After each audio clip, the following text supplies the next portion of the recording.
Okay, wir sind jetzt in der zweiten Folge. So, wie kann das machen? Ein schönes Kamin für Barbies. So, wir haben eine Oreo-Packung genommen. Da haben wir dann geklebt mit so einem Kleber.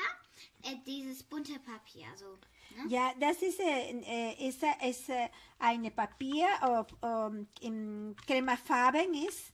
Creme oder vielleicht Ecrufarben und danach wir haben eine Dekoration gemacht.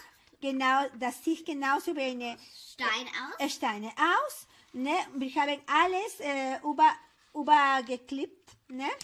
Mit diesem Papier. Und hier auf den Kanten, wir haben feste gemacht mit Tesafilm. Mit Tesafilm, genau. Jetzt ist die Haus oder die Ofen von dem Kamin. Ja, da haben wir auch buntes, also braunes Papier genommen. Ne? Aha, und danach wir haben Dekoration gemacht. Denn das ist genauso. Wie ein echter Kamin. Ja, stimmt wohl. Ne? Und das ist, die Farbe ist graue Farbe. Ne? Und jetzt in dieser Seite, auf dieser Seite von der Kamin, wie kann das machen?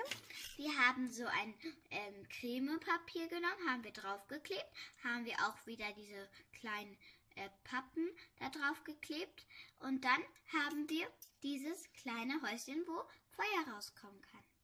Mhm. Und wie kann das sehen? Hier ist die Packung von die Creme, ne? Aber wir haben abgeschnitten hier, ne?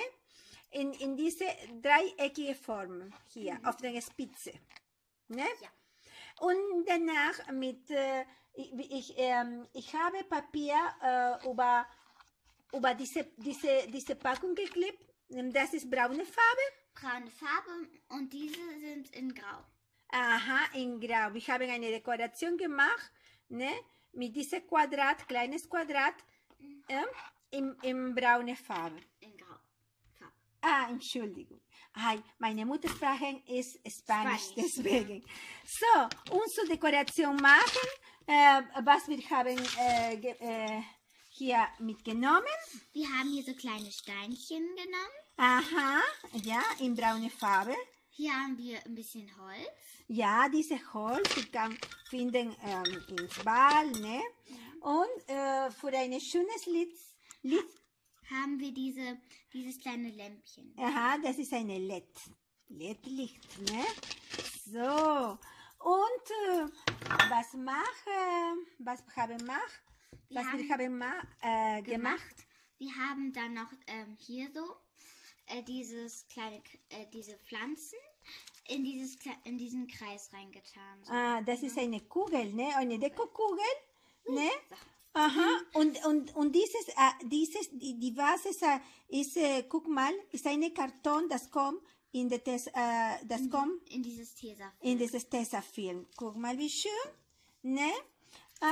Und ich habe hier eine kleine Stoff, ich habe eine Form von einer Tiere gemacht, so ist ganz weich und gemütlich. Und da kommt dann die Barbie drauf. Genau, und das ist unsere schönes Kamin für Barbies. Wenn euch das Video gefallen hat, bitte gebt mir einen Daumen nach oben. Tschüss! Tschüss!